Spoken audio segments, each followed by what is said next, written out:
இடம்பொருள் நேயர்களுக்கு வணக்கம். ஸோ இன்னைக்கு பார்த்தீங்க அப்படின்னா, சரி இப்போ நம்மளும் தமிழும் சரஸ்வதியும் சீரியல்லாம் கொஞ்சமாச்சும் நம்மளை அப்செட் பண்ணுற மாதிரி, நம்மளை கோபப்படுத்துகிற மாதிரி, நம்மளை கடுப்பேற்றுற மாதிரி விஷயங்கள்லாம் பண்ண மாட்டாங்க அப்படின்னு நினச்சிக்கிட்டு, ஏன்னா இப்போ கிட்டத்தட்ட சீரியல் முடியும் தருவாகி வந்துருச்சோ அப்படின்னு என்ன வந்துச்சு நமக்கு. அதனால நினச்சா கடைசியாக பார்த்தா திருப்பி ராயினிங்கிற ஒரு அறிவாளியை பற்றி இன்னைக்கு ஒரு விஷயத்த காமிச்சாங்க பாருங்க. அப்பா ராயினி கோவப்படுறாங்க, வீட்டுக்கு கடத்திட்டா, என் புருஷனை போட்டு டார்ச்சர் பண்ணியிருக்க, உனக்குலாம் மனசாட்சி இருக்கா அப்படின்னா, உன் புருஷன் தாமா என் ஒய்ஃபை டார்ச்சர் பண்ணான் அப்படின்னா அதெல்லாம் நான் ஒத்துக்கவே மாட்டான். அப்படி பண்ணிருக்கக்கூடிய ஆளையே கிடையாது. அவர் ஒரு குழந்தை, அந்த குழந்தைக்கு வாயில விரல் வச்சு உடனே பார்த்தா கடிக்கவே தெரியல அவருக்கு இது எப்படி பண்ணியிருப்பா நீங்க நினைச்சிங்க, என்ன நினைச்சிட்டீங்க உன் மனசுல அப்படின்னு கொந்தளிச்சுக்கிட்டு இருக்கும் போது உன் புருஷன் தான் ஒளிஞ்சுக்கிட்டான்.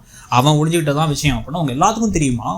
எல்லாரும் சேர்ந்து கூட்டுக்களவாணி திட்டம் பண்ணி என் புருஷனுக்கு கடத்திருக்கீங்களா, எவ்வளவு கேவலமான ஜந்துக்கள் பிறவிகள் நீங்க அப்படின்னு சொல்லிட்டு இருக்கும் போது, இந்தாம்மா வீடியோ ஆதாரம், வீடியோவை காமிக்கிறாங்க. வீடியோவில் ஆமாம் சொத்தை உன்ட்டு பேரில் எழுதிடக்கூடாதுங்கிறதுக்காக நானாக தான் ஒளிஞ்சுக்கிட்டேன், உன் மேலே பழி விழணும்னு நினச்சண்டா அப்படின்னு பேசிக்கிட்டு இருக்க.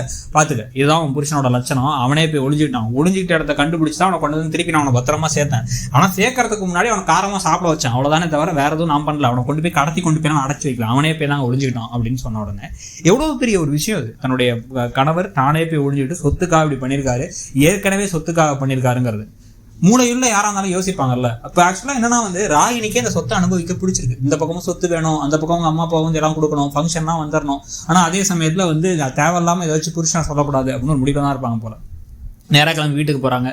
வீட்டுக்கு போயிட்டு அர்ஜுன், எங்கள் அண்ணன் தான் உன்னை கடத்தினாரு எனக்கு தெரியும், ஆனால் அதை விட முக்கியமான விஷயம் நீ தான் சொத்துக்காக போய் ஒழிஞ்சிட்டேன்னு எனக்கு தெரியும், இதோ வீடியோ ஆதாரம் அப்படின்னு உடனே ஆமாம் நான் அதுக்காக தான் பண்ணேன் அப்படின்னு இந்த பக்கம் ஜெயந்தி அவங்க அம்மாலாம் ஒரு நாடகத்தை போடுறாங்க.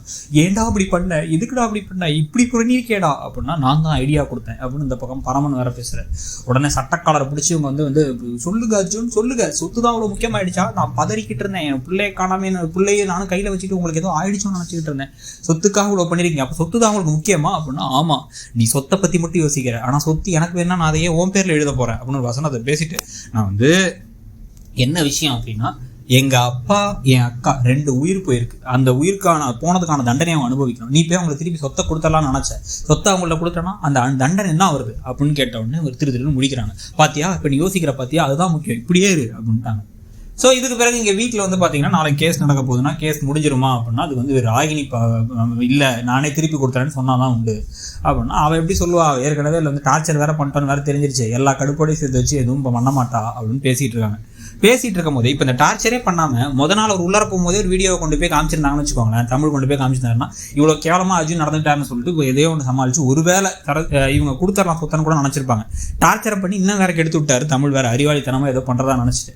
ஸோ இப்போ இந்த சமயத்தை இதெல்லாம் கேட்டதுக்கு அப்புறமா இப்போ ராகினி கண்டிப்பாக சொத்தை திருப்பி தர மாட்டாங்க எல்லாரும் முடிவு பண்ணிட்டாங்க. ஆனால் உலகத்தையும் மிகப்பெரிய பேக் இருக்காங்கல்ல, ராகினியோட பெரிய பேக் யாருன்றதா கோதை. அவங்க என்ன சொல்கிறாங்க அப்படின்னா, சேச்சே என் மகன் இப்போ கொஞ்சம் கொஞ்சமாக மாறிட்டு இருக்கா, அவள் கொடுத்துருவான்னு எனக்கு தோணுது அப்படிங்கிறாங்க.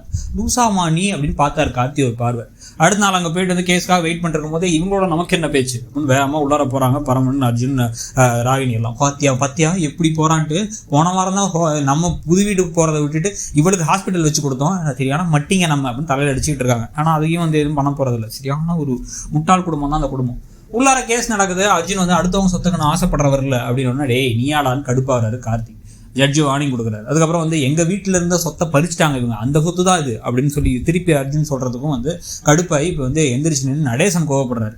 அவரையும் உட்கார வச்சுட்டாங்க. உட்கார வச்சு கார்த்தி எல்லாரும் மாற்றி மாற்றி கோவப்படா, இது எங்க அம்மாவை ஏமாற்றி கையெழுத்து வாங்கி சொத்தை வாங்கிட்டாங்க அப்படின்னு இந்த பக்கம் இவரும் வேற தமிழும் வேற சொல்ல, கடைசியா ராகினிட்ட என்னமா சொல்ற அப்படின்னா, நான் தர முடியாது சொத்தை, இப்போ அவங்க தான் கரையம்படி கொடுத்தாலும் கூட என்கிட்ட கொடுத்த பொருளை திருப்பி கேட்டால் நான் ஏன் கொடுக்கணும், அவங்க முழு மனசோட தான் கொடுத்தாங்க, நான்லாம் கொடுக்க மாட்டேன் அப்படின்னு இப்படி திமிரு பார்வை பார்க்குறாங்க. அப்படியே பொங்கு அப்படின்னு மூக்கிலே குத்திடலாமா அப்படின்னு சொல்லிட்டு இந்த பக்கம் ஃபேமிலிக்கே தோணுது. அதோட இன்னைக்கு எபிசோட் முடியுது. ஸோ இன்னைக்கு எபிசோட பற்றியும் இன்னைக்கு நடக்கிற சம்பவங்களை பற்றியும் கருத்து என்னங்கிறத சொல்லுங்க. தேங்க்யூ. இடம்பொருள் நேயர்களுக்கு வணக்கம். ஸோ இன்னைக்கு பார்த்தீங்க அப்படின்னா, சரி